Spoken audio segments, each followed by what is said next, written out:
Episode 23. In 1923, the S&P Composite Index returned 2.1%. That was following 2 straight years of at least 20+% returns.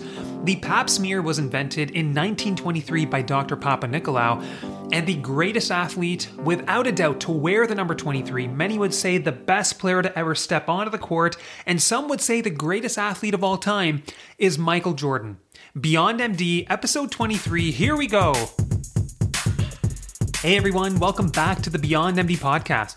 A quick thank you to everybody who took the time to listen to the last episode. I had a lot of messages coming in, a lot of good feedback, and I really appreciate it. Now, this is the MJ episode, so we start off with a quote by Michael Jordan. And Michael Jordan once said, "I can accept failure. Everyone fails at something. But what I can't accept is not trying."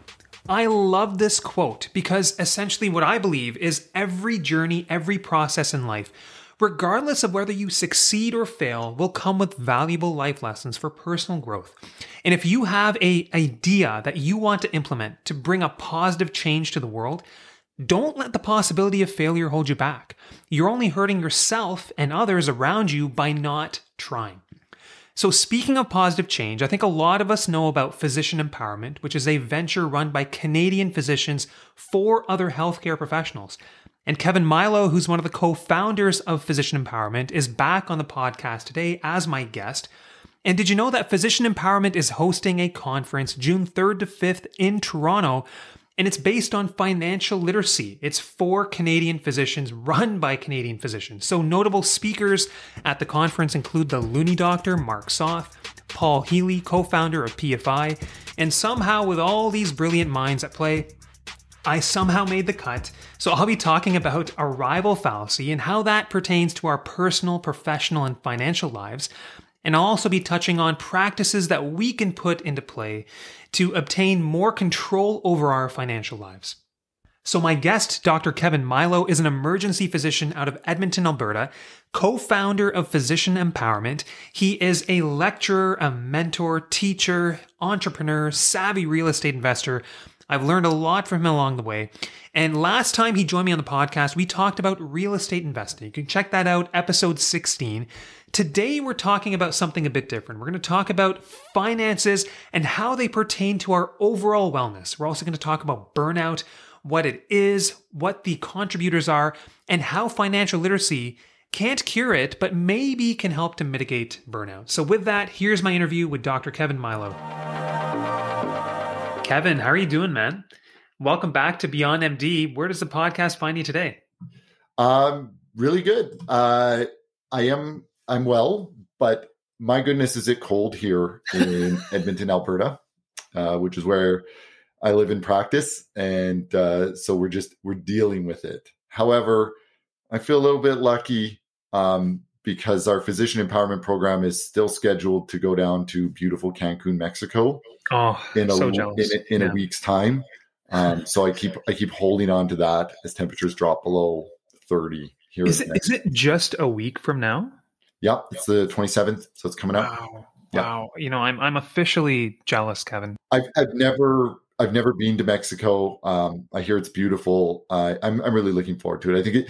What I'm really looking forward though is connecting with our Physician Empowerment attendees and clients, because there's opportunities to come together and share each other's stories and struggles and successes, and really connect with people on that personal level is deeply meaningful for me. I mean, we've experienced that for years since we launched events. And that's the part that I love the most is, like I said, the opportunity just to sit there and learn from the people that came to our programs, because there is so much wisdom within our profession.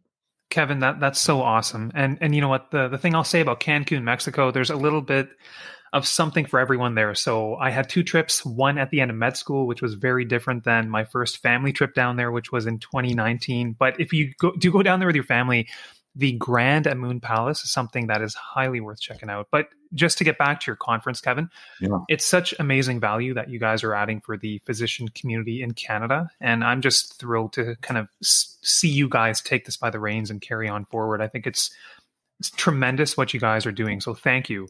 So Kevin, just speaking about physician empowerment briefly. So today we're talking obviously about financial wellness and kind of how that pertains to our own personal wellness. And so when I look at physician empowerment, you guys have different types of material for our physician community. You talk about financial literacy, you talk about practice management, but then you also talk about stress and burnout management. And to be honest, like this is not an area that I was really exposed to much in my training. And then a lot of us, when we enter the real world, we enter practice, it can really hit us hard. So I just want to get a sense of, how are you guys so ahead of everybody else? And like, why did you decide to incorporate stress and burnout into the curriculum? Maybe you can talk about that a bit. Physician empowerment was founded, this month represents over 6 years ago, actually. So we founded in late 2015 with the vision to provide comprehensive financial education for Canadian doctors, because we got so little of it in medical school and residency. And I've told you my story before, struggling with a growing family, 2 doctors in the household. My wife is this incredible pediatric neurologist, a much smarter Dr. Mailo, known internationally now for her work. But we struggled. We struggled with money, I realized that there were times in my med school and residency years, we got 3 young kids and eventually had a 4th, paying Jewish school fees and dealing with student loans and paying nannies and everything else. And I realized that at many points during those training years, and even in my first couple of years of practice, money worried me more than anything else, worried me more than my schedule, than whether I'm doing well on this rotation, worried me more than whether I'm learning, worried me more than whether I'm going to be ready for practice or not. And as I went through those years, I really didn't get a lot of mentorship or guidance. And I asked about it regularly. And, a lot of us in our profession, and this is a point I'm very, very proud of, do not talk about money. And I think it speaks to our dedication to our profession, our dedication to our patients, and our dedication to our community, that we do not talk about money as doctors. However, I realized that finances are intimately connected to our personal wellness. Mm-hmm. So as we, built our programs and we provide this excellent financial education, for those of you that haven't come to one of our events, I'd strongly encourage you to come join us in June of 2022, June 3rd to 5th. We are off to beautiful downtown Toronto for our national event, our national conference, with a lot of very, very well-known physician speakers on these topics. And, as we go through that, though, we realize that our personal well-being has to be a part of any financial discussion. How do our finances relate to the hours we're working?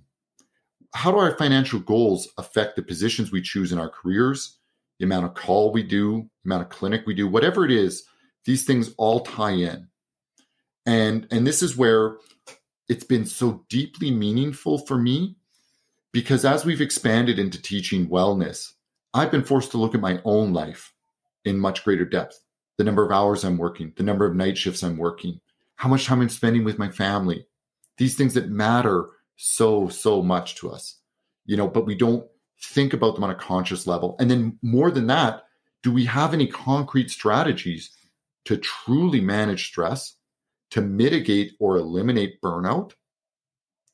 And again, this is where we've developed this amazing program. And that's going to be a centerpiece of our Mexico event coming up later this month, is concrete strategies to help physicians feel better. And it's not about surviving. Mm-hmm. It has to be more than that, Yatin. Yeah. It needs to be that we thrive in our practices, thrive in our personal lives. Yeah, Kevin, that's amazing. I think let's start to unpack some of that now. When I look at you, you are a busy guy. You work as an emergency physician full time. You raise 4 kids.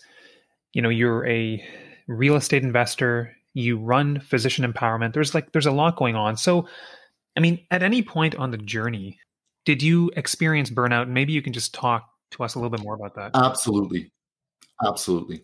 And, I think it's important to expand that definition of burnout, because it doesn't have to be a total crash. Do you know what I mean?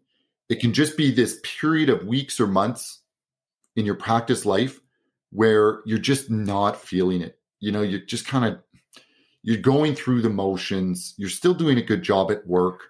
You're you're still taking care of your household, but you're just not happy. You're not thriving in it, right? That very low threshold is what I use to define burnout. Because again, I said the goal shouldn't be to survive. It should be to thrive. And so I think if we're honest with ourselves, like if we kept journals about our mood and our feelings towards work and our feelings towards our personal life and our personal well-being, how we feel when we look in the mirror, I think many of us would experience burnout. And if it's all right with you, I'm just going to segue to the CMA, the Canadian Medical Association, did this incredible survey called the National Physician Health Survey, and they published it in October of 2018. And I would encourage every Canadian physician, in fact, every North American physician, to go and find this survey. It's published, it's free, it's a PDF. And like the numbers here are staggering, what our profession struggles with. At any given time, roughly a third of physicians, this is point prevalence, are screening positive for depression. So that means, Yatin, as you work in a hospital, you walk down the hospital hallways, you look at 10 physicians who walk past you, 3 of them might be depressed. Yeah. As I think about my 4 kids, right? And would I encourage them to do medicine? And let's say 3 out of 4 of my children become doctors, knowing that whenever we get together for a family gathering and the grandchildren are all there and we're sharing a meal, maybe one of those children of mine is clinically depressed. We don't recognize it necessarily because we still love our jobs. We still love our patients. It's not about that. We're still good. We're still great. But we're not feeling that energy. We're not feeling that happiness. We're not necessarily feeling the fulfillment, even if we enjoy the work. Do you know what I mean? Totally. Like these deeper issues. And there are lots of numbers, and there's a lot of American data as well. And it doesn't really matter, percentages here or there. The general trend is that, by and large, less than 2/3 of Canadian physicians describe themselves as actively thriving and truly happy. And a lot of others are simply just getting through. And here's the thing. And I had the opportunity to talk to an expert in physician wellness, far smarter than me, many, many more years of experience. And he was telling me that these are not physician-specific issues. These are system-based issues affecting highly resilient people. We do not deserve, as a profession, the short end of the stick here for burnout. We are highly resilient. I mean, I remember working 100 hours a week in the household the same time my wife was working 100 hours a week in the household while we were raising 3 kids, and both did well on that rotation, right? Yep. Think about our surgical colleagues that operate for 30 hours straight because they're on a bad trauma call or whatever, right? Consider the level of resiliency and integrity that members of our profession bring to the job, right? I mean, I was talking to a friend of mine, I know you're a radiologist friend of mine, who's talking about how busy we've been in the pandemic, reading 50 CTs on a night call. 50. I know. That's the reality. Yeah. Right? Yeah, absolutely. And yet they're great reads, but we all reach these limits, right? We have to accept these limits, right? And this doesn't necessarily get better the more years we've been in practice. There's no moving up the corporate ladder here, Yatin. It's pretty rare, right? Like as an emergency doctor, I've been in practice for, the better part of 10 years. I don't get to say, hey, you know what? I'm not going to handle these tough cases anymore. That's, young guy's job. It doesn't work that way, And, you don't get to say, I don't read CTs in patients over 65 because there's a lot of incidental findings and it's a struggle to work through. Totally. We don't get to do that. Whereas in other, business and professions, there is that corporate ladder. So the pressure is always on doctors. And I think it's important just to sit with that, just to acknowledge the incredible responsibility that we carry as physicians and pat ourselves on the back for that we do a job that no one else in society can do, to carry that level of responsibility and to deal with those stresses. But we need to recognize when we're going through burnout and need to recognize when we need help. That's very important. And that's not just external help, that's internal help, taking care of me first. And this is a physician empowerment concept, You as the most important investment. I love that. And that's a key phrase that we use. I think that's so powerful, Kevin. And I think what you've said there, you've summarized it really well in that I think the first step truly is acknowledging that this is an issue and also just being open to talking about it. I know there were probably times in medicine where it was maybe considered a bit of a taboo to bring up these subjects, but I just want people out there to know that we should feel comfortable talking about these subjects. Not always easy, but the fact that you've done so, it can take some courage, but that's the first step. Well, I can tell you, just go look at the survey. It is staggering. And, I wanted to bring up one other quick survey that I came across in 2020. So there were emergency physicians who were surveyed across the country. 384 people responded, and at least 80% were fulfilling one of the criteria for burnout. And as you mentioned, Kevin, these are not incidents where people are crashing, but they are specific emotions, specific symptoms that are actually quite mild. So, some of these include emotional exhaustion, feeling apathetic towards your work, and then having a sense of low personal accomplishment. So at least 80% were fulfilling one of those criteria. And then such a sad and staggering statistic was that 5.9% of the respondents contemplated suicide in the last year. Like, for me, that is such a sad, heartbreaking statistic. It's absolutely heartbreaking. And in fact, I think, and I can't recall this specifically, the CMA's data is actually a higher rate in the general physician population, right? So this is a huge problem, right? And it's not that there's something wrong with the doctor. It's a highly resilient individual. You did not get where you are. If you are a physician listening to this, you did not get where you are because you aren't great. It is because you are expected to do so much in our current healthcare system, right? I mean, physicians, I feel very lucky. I have an incredible emergency department, but I know there are emerge docs across the country who are regularly seeing complex patients out of the hallways, out of the waiting room, and in the back of ambulances. Oh, 100%. So let me just take that and segue into kind of what are the causes, like why are people feeling this way? So in terms of, and I actually got this from the Medscape Physician Burnout Report, and they publish this annually.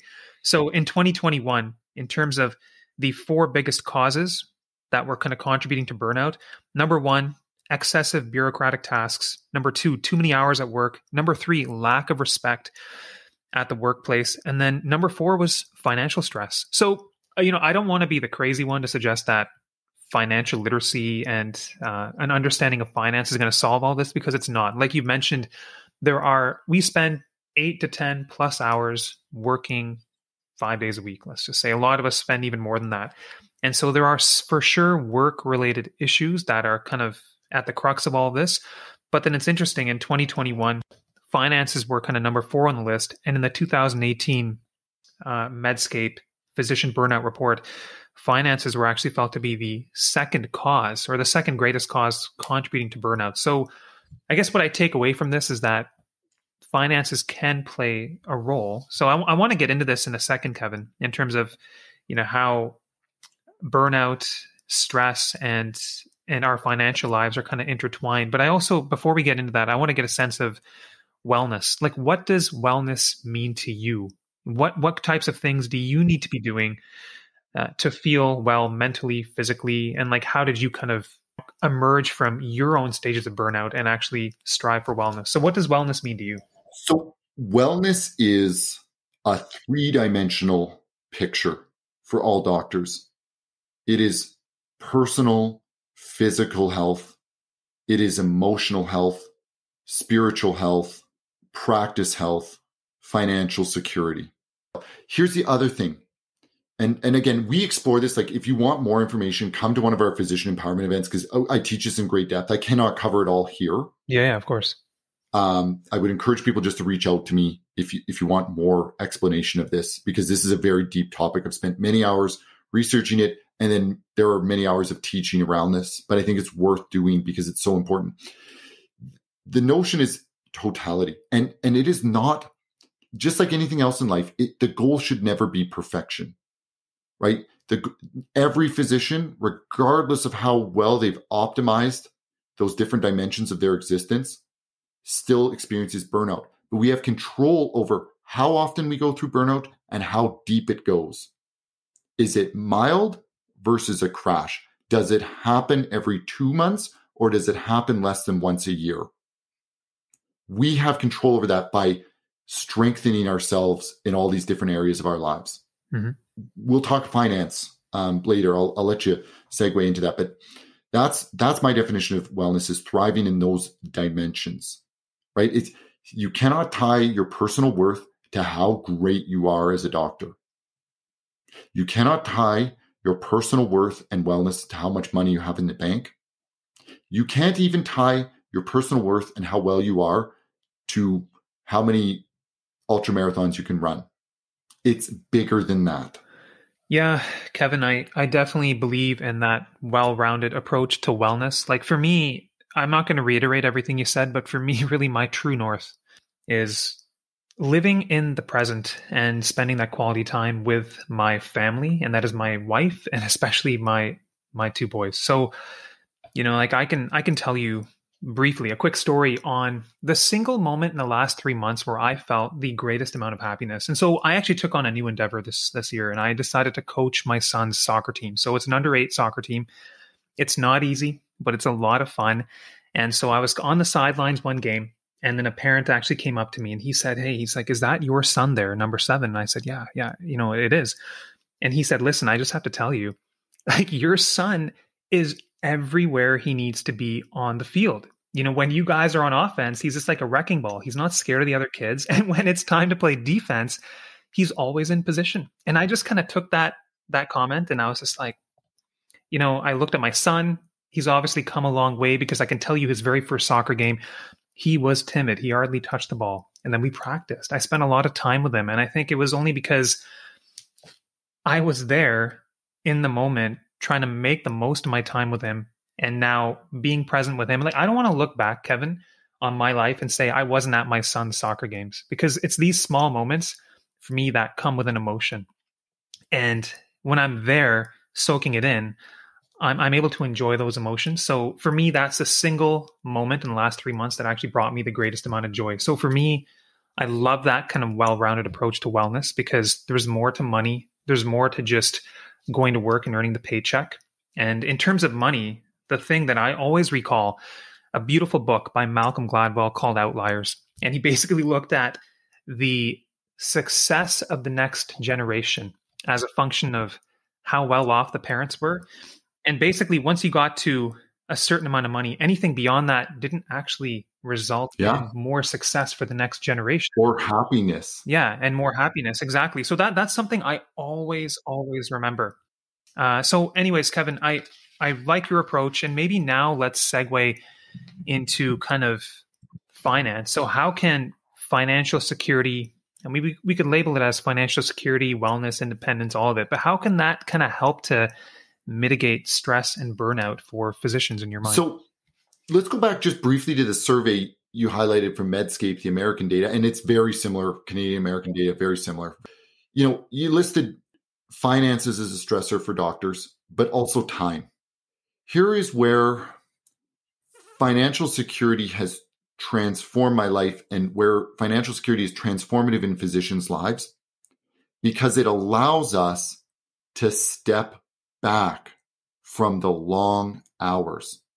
Because once you reach that point that you're financially secure, you have enough invested that is growing, that you'll be all right in retirement, you'll be all right to deal with any illnesses or anything that comes up. Once you're what we call self-insured, then you have at least the opportunity to change life's priorities and work less. Money buys you time. Mm-hmm. And time is the most valuable resource in our lives. It's a topic I explore in a lot of depth at our live events, but I encourage you just to reflect on that. None of us is getting any more back. I blink and another year in my life is gone. Yep. I blink and another decade in my life is gone. So you ask yourself, and this alludes to what you're talking about, coaching your son's soccer team, Yatin, is what do you want to be doing with the precious time that we have now? So the money we earn as doctors, we earn a very good income, and we can use that income to buy assets. Assets buy us financial security. Financial security allows us to work fewer hours. That is the cornerstone of your personal wellness, my personal wellness, everyone's personal wellness. Is the ability to, number one, remove yourself from that stressful environment, because it is stressful, and spend more time doing the things that you need to do. Sleep, and I do not underemphasize that. Sleep, eating right, exercise, spending time with family, friends, your children, your spouse or partner, time to do the things that are meaningful for you, whether they're hobbies or passions or a dream. And we talk about the power of dreams in our lives and at other points as well in our program. But these things are all paid for with time, and time is bought with money used wisely, right? So this is where financial security, and I'm not there yet, but I'm on the way, and I've already made a very conscious choice to recognize that I've made some big financial milestones and to move to a healthier practice pattern where I am working fewer hours and minimizing the number of night shifts that I'm working. Good for you. As an ER doctor. Yeah, good for you. And I started that about 20 years sooner than the typical ER doctor does. Why? Because I recognize the toll that shift work takes on people who do it for a lifetime. So that's what I would encourage people who are listening to this podcast to think about is, what are you using your money for? Because if you buy something that costs money, like too much house, then you're stuck with not only higher mortgage payments, you're stuck with higher property taxes, higher maintenance, higher repairs. Yep. Right? This is in physician empowerment, we call this cost inflation. And we'll be teaching some of this at our conference in June. But the notion that purchase is cut both ways. If you purchase financial assets like equities, real estate, even gold, I mean, goodness, even stick it under your mattress. I don't know if I do it these years with inflation running hot, but those things build up your financial security. But other things that we buy are not necessarily doing that, right? I mean, even going out and buying a nice car, even if you can buy that car cash, you're actually stuck with, whatever they call them, $500 service appointments every 3 months. Yeah. $2,000 in tires and rims. These kinds of things that we have to be mindful of. It's not that I'm saying not to have nice things, because we all should, but be mindful of the true cost. It's not the money, it's the time. And again, another physician empowerment concept is the notion of your hourly rate. Before I make any of those kinds of purchases, I always ask myself, how many hours in the department do I have to work to buy this? And more often than not, I press the pause button on that purchase. It's a small but very powerful exercise in our life, because I realize that time is more valuable to me spent sleeping, spent with my family, spent on my personal well-being, whether it's, exercise or visiting with friends or pursuing my other companies. So those are the things I think about in a very philosophical way. Kevin, I think that's a great way to think about things. So you mentioned the hourly rate. So I think it's a good exercise if people reflect on what their hourly rate may be. And I encourage everybody to maybe put that into like an after-tax hourly rate. Yes, so then without question. You can kind of realize, well, what's a good use of my time? Where should I be spending my energy? And then also figuring out scenarios in which it may be actually a better idea to pull back and pay somebody to do that work. If you have an understanding of what your after-tax hourly rate is, I think that can facilitate decision-making in that manner. Kevin, I think you hit the nail on the head when it comes to time being the most important resource.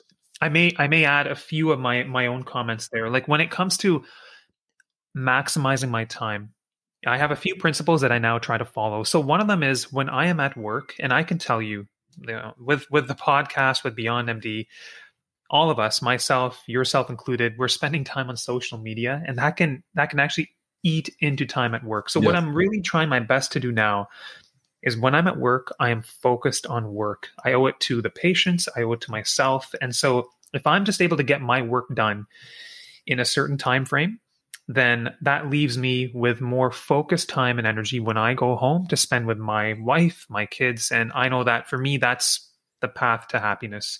Mm-hmm. I also, and this applies to, I think, everybody now that we're doing a lot of telemedicine. I can tell everybody it certainly applies to radiologists out there, but there's essentially a work-home continuum. It's like the work can just follow you home. And I think that it can be a really, really important thing. If you are in a position where you have a healthy income and you are making the right financial decisions early, so investing early, then I think it's important to actually set up a barrier and say, I've done my work at work. Now let me enjoy a few evenings free of work. It's become harder in the pandemic, but one rule I've actually put into place for myself now, Kevin, is that Fridays and Saturdays, I don't do anything work related so that I can focus and be present with everybody at home. It's so important. I think it's so important. And then just on the financial side, I know that there's certainly a lot of emphasis placed on equities. And, I think equities are kind of the backbone for most people's portfolios. But when I look at myself to free up time, I certainly know, Kevin, while I do have an interest, I don't really have the time to be pouring into companies' financial statements. I don't have time to be following my Yahoo Finance app 24 hours a day and following how the prices of stocks are changing. So for me, I'm trying to take a long-term view and just kind of forgetting about the short-term fluctuations in the day-to-day. And I'm even actually trying to migrate more to an ETF approach so that I can kind of forget about the fluctuations day-to-day that are going to take up my time, take up my energy, and I can dedicate my time and energy to more important things in my life. So those are just little things I try to do day-to-day on the financial side of things. I think that last point, again, speaks to wellness. What is the purpose? What is an investment serving you if you are constantly worried about it and constantly checking on it? Do you know what I mean? Yeah. Like if somebody handed me $1 million and said, Kevin, you have to lay awake at night every night worrying about this for the next 5 years, I'd say, no, thank you. Do you know what I mean? It's not worth Absolutely. it, right? So again, this speaks to aligning our values and looking at our lives in totality. Mm-hmm. Understanding that our investment portfolio should be a reflection of our underlying goals, but also our underlying values, right? Don't build a portfolio where you are going to worry about it constantly. Totally. Right? Totally. Like, if you don't want to worry about mishaps in a rental property, then don't buy that rental property just because it might be a good idea. It probably will make you money. But if you're making money in a way that stresses you out, you haven't added anything into your life. This is a wisdom I got from my father, and I still think about it a lot. He says, one of the only good things about money is it buys you some peace of mind. So if your investments, your money are not buying you peace of mind, then they're not right for you. Right? Now, you can do things like change your mindset. And that's what we work on at Physician Empowerment, is training you to develop a risk tolerance. Yep. Training you to develop investor discipline. We have those tools to kind of bring you to a stronger position. But in the end, there are going to be some of us that I have my red lines where, yeah, I've missed out on real estate deals because it just didn't fit with my risk tolerance that year. Mm-hmm. Did I lose out on money? You bet. Am I okay with it? Yes. In the long term, it doesn't affect where I'm going, which is a better place than where I am now. Kevin, I do want to just pivot a little bit, because when I look at some of that survey data on the emergency physician survey, when I kind of dissected that data, they kind of implied that the age group 30 to 39 was actually experiencing more burnout in that survey. And so then that just kind of made me think, physicians are often transitioning to practice around the age of 30. So going from a resident or fellow to being that full-fledged practicing physician. And I think that stage in life can come with a lot of financial stress. I know it did for me. I'll comment on that in a little bit. But I'd just like to get your take, because you and I are still early career physicians. And kind of what were your top three kind of financial considerations when you were transitioning to practice? And looking back, were you thinking about it the right way? I just want to know what your big picture considerations are. I mean, for me, it was that giant pile of debt, mm-hmm. and graduating 2 years sooner than my wife, who was still in her FRCP residency. Yep. And so that was the big one hanging over. I think a lot of us struggle with it. But then, there's a stress in all the unknowns. Mm. The simple, like, where do I even go? Like, when do I incorporate? What do I invest in? How much mortgage should I be taking on? Right? And like, Mhm. in addition to like, oh goodness, I have overhead to pay. I have huge tax bills to pay. You know, I've had a client before who said like, he got behind on his taxes and he's in arrears with the CRA years later. You know, these are things we all face when we're just overwhelmed, right? I mean, you think about all this, all of a sudden you go from being, you know, somebody with relatively little responsibility, because in the end you review it with the staff and it's the staff's name on chart, to all this responsibility to manage people and their lives. That's what we do as doctors. We manage people's lives. And then on top of it, you get slammed with, what do we want to call it? Adulting, you know, mortgages, debt management, saving for retirement, all of that sort of thing. You know, I'll reflect on where I do think I made some mistakes. And, you know, a couple would have been some of the trips we took. Like we went to Maui, I think 3 times in I think the first 3 or 4 years, maybe 2 or 3 years of practice. I know it all blurs away. And those trips were not cheap. And they were nice. But when I look back on my hourly rate, my goodness, did I have to work a lot of night shifts to pay for all that? I was so tired. One year, I completely wrecked the holiday because I worked a string of night shifts, got on the plane to Maui, and felt like I had the flu. Like I felt so gross and tired and like exhausted mentally and emotionally. And I took the 3 kids by myself to Maui while my wife was still working through residency. I didn't enjoy that holiday. No, I didn't do enough either. you know? And so, you know, you look at those things and you feel like you want them, right? Because we delay gratification. That's another big one, right? We delay gratification. We step out into practice and all of a sudden we feel like we can start buying things. But those things come at a cost of the number of hours we're working, right? And so I wish, you know, I'd been able to step back and say, you know what? Why don't I go out to Southeastern BC and hang out with my family because it's great out there and it's relaxing and my goodness, is it a lot cheaper? And you know what? I would have had just as good a time. But I felt like it was something you should do. Do you know what I mean? I felt like it was a thing to do because that's what doctors do, right? You know, there's a lot of that, right? There's a lot of that kind of collective culture that says, oh, we should spend on certain things, right? I wish I hadn't done it. I'm very glad I don't do it now. Unless, you know, we have a good year in one of the companies. Will I hesitate to splurge? No, but only when it's not my labor paying for it, if that makes sense. Totally. So that would probably be one regret. I mean, I have regret about missing out on the twins. We had the twins in medical school, in secondary medical school. With, you know, and Jeanette and I went through all of our training essentially as parents. And I have regret about not seeing the twins during those brutal med school and residency years. But where I probably have the most regret is how many hours I worked in my first years of practice. You know, and I was paying off debt. I appreciate that. But I worked more hours than I should have. And I wish I'd have had more time with Jeanette and the kids in those years, especially, you know, with young kids. And so it's something I'm determined to do differently for the rest of their childhoods. Yeah. Kevin, some people will often say that when you're young, you should be hungry. Why not work more? Why not pick up extra shifts? Like, I'm wondering, would your mindset have been different if you did not have kids at the time? Was this strictly a function of you being a father and having family responsibilities? I don't think so. I think a lot of it was that thrill of working. Yeah. I love to work, right? I found the work exciting. You're well trained. Your skills are sharp. Your head is sharp. You got lots of energy.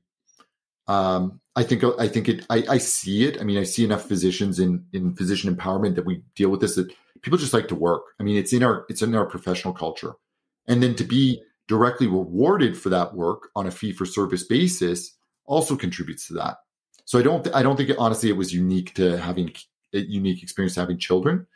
I think it was more along the lines of just that love of work, which is not a bad thing. But this is the wisdom that I got.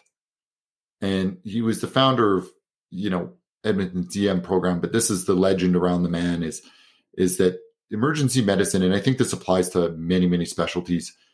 Emergency medicine is not a sprint. It is a marathon, right? And so it's so important that we take the long view of our careers. And the same goes for you. I mean, yeah, you know, How many days of call can you do a month where you're reading 50 scans overnight?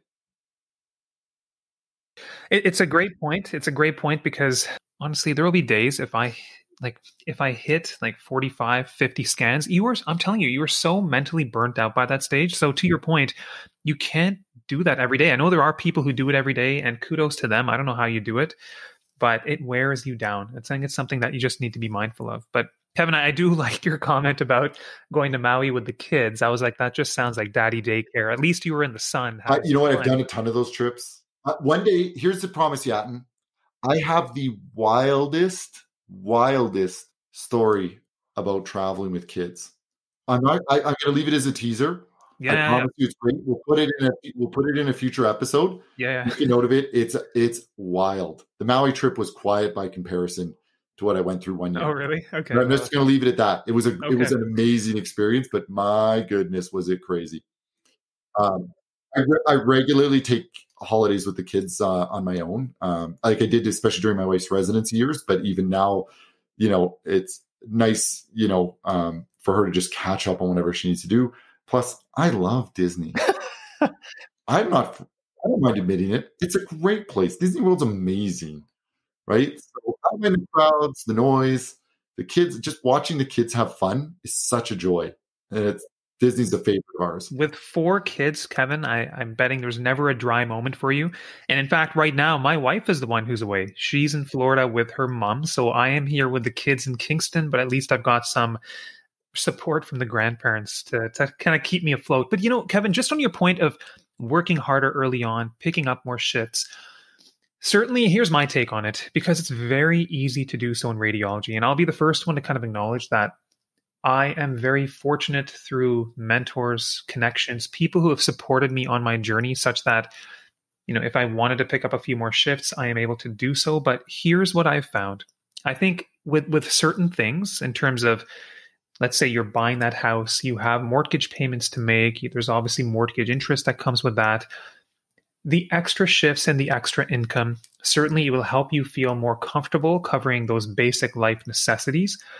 But you do have to be really wary of the impact that doing extra shifts over and over and over again can have on your physical and mental health. And just to point out to the surveys that we were talking about earlier, one of the signs of burnout is emotional exhaustion, feeling apathetic towards your work and feeling like you're not adding value. Trust me, I felt like that as well. So I think for me, it was probably 3 months ago. I thought to myself, you know what? Maybe I'm doing a bit too much. Maybe for me, this is my very first, maybe small, but very first taste of what burnout could feel like. So then I decided to just take a step back and ask myself why. The question is, why am I picking up these shifts and what kind of value are they adding to my life? So one of the things that I am fortunate to do, so I'm a radiologist. My specialty training is in bone and joint musculoskeletal imaging. So one of the things I am very fortunate to do is actually do subspecialty reads for rheumatology. And I'm one of those crazy MSK rads who actually enjoys rheumatology. So for me, that is a worthwhile add-on when it comes to a shift because I'm honing my skill set. I'm doing some of the work that I enjoy. So ask yourself why you're doing it. You don't have to go out and do every single shift that is offered to you because as you said, Kevin, you are your greatest investment. And if you're not looking after yourself, nobody else will. And I think the way we're kind of trained in medicine is patient comes first, work comes first, but then we suffer as a result. So I think it's just something to keep in mind. But again, it speaks to financial security, Jan. Because if you're financially secure, it gives you more time to do what's meaningful. Like I find it deeply meaningful to spend time with my palliative patients in the emergency department or some of, my frail geriatric patients. And, that may mean that I'm not earning as much that shift, but it's meaningful for me. And not sitting there worrying about how much you're going to bill a shift is liberating. It frees you up to be the best doctor you can be. And that's the dream, right? That's where I want to see every physician in Canada go to, right? And it's not perfect. I mean, I'm by no means perfect in this regards, but at least trying to be aware of it, that we should be making time in our practices for the things that are most meaningful. Kevin, I do want to get your thoughts on, in terms of physicians, I think this applies to everybody, but I think physicians can also maybe reduce some of the financial stress in their lives by having maybe more control over their finances. I have a few thoughts on this, but I'm wondering if you have any thoughts on maybe how can we be more in control of our financial lives such that it kind of reduces stress? We cannot control the markets. We cannot control inflation. We cannot control government policy and tax rates. I think it's important to start with what we cannot control, though. And that's why I mentioned those right off the hop. Mm-hmm. We can control our investing behavior, our mindset, probably. And again, having done this for years and interacted with many physicians, I can tell you, and again, I'm just going to be honest here, the overwhelming struggle is personal spending. Yeah. We sit there chasing returns on the market, buying into real estate deals, trying to do everything we can to be tax efficient, being practice efficient, boosting clinical earnings, reducing overhead, all of those things. But I can tell you overwhelming it's personal expenditures. And I encourage you just to think about where you're at in Ontario, where the top marginal tax rate is 53.3%. Mm-hmm. So if you want to buy that thing for $10,000, let's say that great trip at the end of the year and reward yourself, that was like over $20,000 earned. Yeah. That's staggering how much, right? So personal expenditures have their own cost, but then there's a tax cost associated with it for the incorporated physician. The other big one is cost inflation, as I alluded to earlier. That one cost that you think is just an isolated expenditure actually sets you down a path of years of added expenses. Yes. Insurance on the Porsche is a lot more than insurance on the Honda. Yeah. The $50 oil change versus the $500 service appointment. These things have a very real cost in our lives. So those are the things and again, I try to be blunt, right? I mean, physician empowerment was something different because we talk straight, but that is the truth of it. I mean, we can sit there and we can, worry about the markets, worry about inflation, worry about taxes, worry about government policy, worry about billing, billing agreements with the, various provincial governments, contracts and things like that. But there is a lot of control, to go back to that word, a lot of control in our personal spending. Kevin, I love your emphasis on behavior and controlling personal spending, because here is my take. You've mentioned delayed gratification and how we are all really susceptible to that. I have made mistakes. Like, we came out, bought a home right away, even though we knew that our situation when we were in Alberta was going to be uncertain. And then we got dinged with costs when we broke our fixed rate mortgage. So here's in terms of behavior, what I like to do is control what I can control. What I can control is how I view my day to day. If I practice being grateful and being appreciative for what I have, that can actually allow me to exercise frugality, and it can actually allow me to maximize my savings rate. Because in my view, if you don't have anything to save, you really have nothing to invest, and then nothing to build upon. So I think your point on controlling the personal spending, that is the most important thing, bar none. The other thing I always try to emphasize is, if you're going to need money in the short term, so we're talking on a spectrum of months to even a few years, do you really want to have that money invested in the markets and higher risk stocks? For example, do you want to have all that money put into tech stocks that could fluctuate? Probably not. So for me, one example that came up recently was, we had a kitchen renovation coming up, and I decided, listen, this is money I absolutely need to have available. I want to have control over this money, so I'm not going to go throw it into the markets. I'm not going to speculate on this. I'm just going to dump it into a high interest savings account and have it there for me, ready to use when I need it. Just something simple. And then in terms of, especially when you're transitioning to practice, there can be so many stressors in that situation. So I'll share a few that happened to me. One was, I decided, and I talked about this in the last pod, how for me, because we had a lot of outflow in the first year, I maybe shouldn't have incorporated right away. But anyways, I decided to incorporate. But then the email I got from the accountant, Kevin, it was like, here are the 20 steps that I need to consider for incorporating. And like, to me, I was stressed reading that email, and it doesn't have to be that complicated. But what it boils down to is, I'm a firm believer that in our training in medical school and residency, if we are exposed to these concepts on a more regular basis, we become more comfortable with this material. And then the discussions around incorporating and pursuing certain insurance policies is no longer daunting. We can actually take charge of those decisions. The other thing I'll mention is that I think it helps to be prepared. So for me, that involves having a little bit of an emergency fund just set aside in case the unexpected happens. And there's different ways, I think, to go about it. I think a lot of people today, if they have a long growth runway ahead of them, I think they will probably resort to a line of credit. I just happen to be a little bit more old school that way. I like to have about 3 months of savings just set aside in cash. That's kind of how I've always been wired. And then the other thing is, you want to set yourself up for success when it comes to insurance. So I tell everybody this: you are your greatest investment. The most time you put into anything was your training, and it's your ability to earn. So you want to protect that. Disability insurance is paramount. And then if you have dependents, life insurance is paramount. So for right now, I have a term life policy. That's a 20-year policy. And I started that when I was 33. So just other things to keep in mind. And then in terms of controlling what we can control, Kevin, savings rate for me is number one. The second thing I think that we can do right is invest early on, make use of that growth runway ahead of us, because if we give ourselves more time for those returns to compound year over year, it's going to help us set ourselves up for success. And then I think tax efficiency. And I think a lot of us are already doing this by investing through tax advantaged accounts.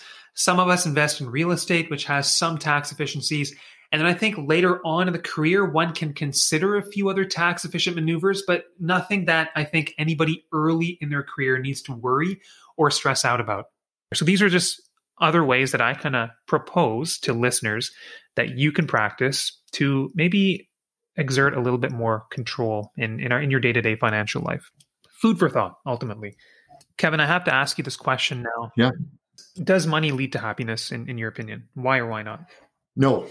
I think money, when used properly, is an ingredient for happiness. I feel very fortunate to have seen so much in my life already. Met a lot of very high net worth people. Met the children and grandchildren of very high net worth people. And I can tell you that it is rarer than you think that money leads to happiness. We have this idea of having money and having, wealth, let's call it wealth, intergenerational wealth, to somehow pave the way for our children and grandchildren. And it does not work that way. There is no substitution for time and values and character development in our children and our grandchildren. And that money can work to bring out struggles in our heirs. So that's the first thing I reflect on, is that I've met these people, and this is interesting as well, that they may have a high net worth, but then what's interesting is their children who struggle in their personal lives, and I'm going to be blunt here, with substance use, mental health, idleness, failure to complete school, joblessness. That's not a source of joy for a self-made millionaire. For everything you've worked for, to have and I'm going to be blunt, an adult child doing nothing. It's a source of heartbreak and anguish that does not leave you. Another 10 million doesn't fix that problem. Do you know what I mean? Totally.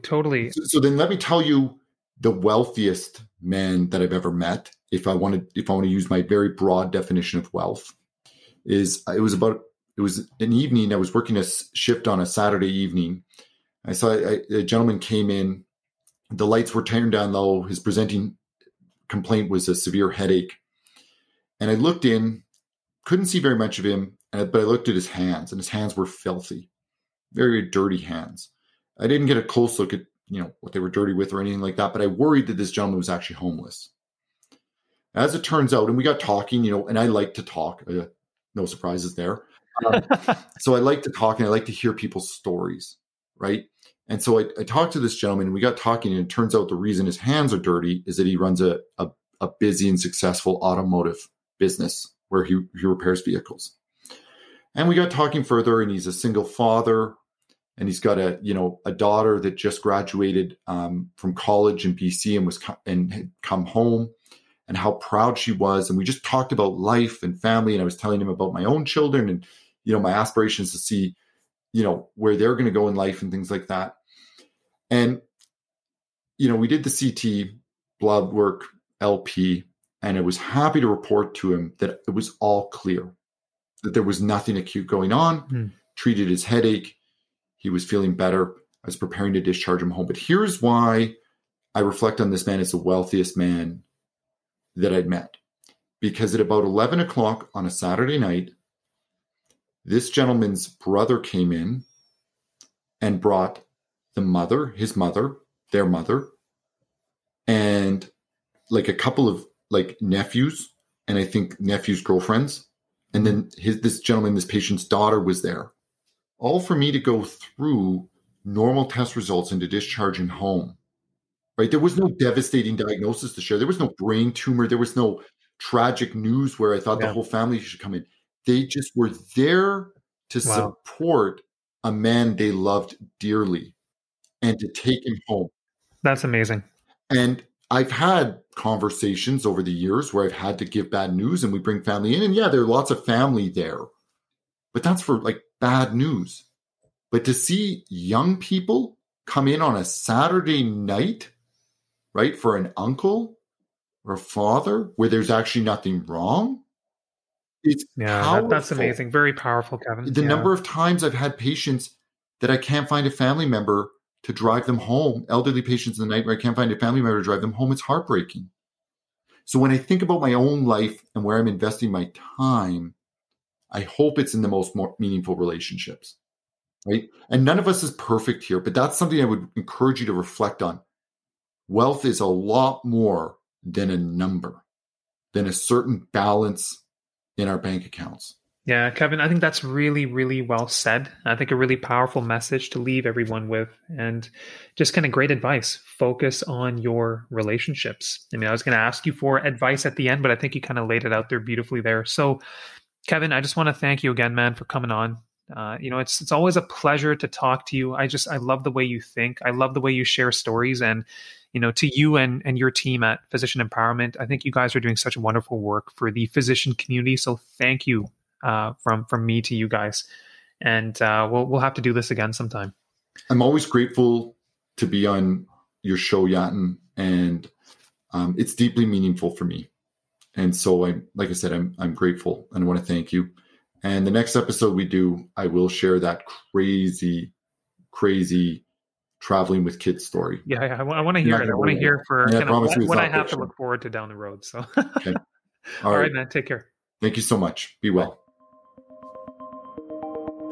As we enter Family Day long weekend here, I hope you'll get time to spend with the people that matter most to you in your life. And as we roll into this weekend, I encourage everybody to think about the factors that contribute to your wellness for you and your loved ones. Reflect on these various factors, even take time to write them down so that they are acknowledged. And together, let's try our best to spend more time doing things that add value to our life. If there's one thing that you can take away from this episode, it's that money enables freedom, and it allows more time to spend on the things that truly matter in life.